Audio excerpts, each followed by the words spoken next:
Hey wapendwa, tupike hiki chakula cha kuombea msamaha. Hapo tuna samaki tasi ya kukaanga, tuna kamboga kakaranga, hapo tuna tembele na tuna ugali wa dona. Yaani ukipika hiki lazima usamehewe. Let's get cooking.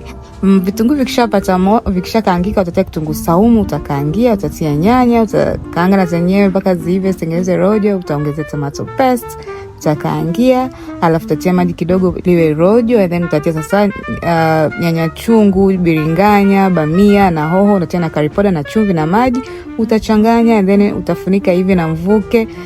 Hivyo na mvuke usio naongeza maji mpaka itajikaangika yenyewe itaiva vizuri. Kisha utatia karanga hiyo ambayo umeshaisha kwenye maji, utachanganya vizuri na baada ya dakika 5 hivi itakuwa imeiva. Tuje kwenye matembele yetu, very basic. Utakanga tu vitunguu, utatia carrot, nyanya, kaanga hivi vizuri.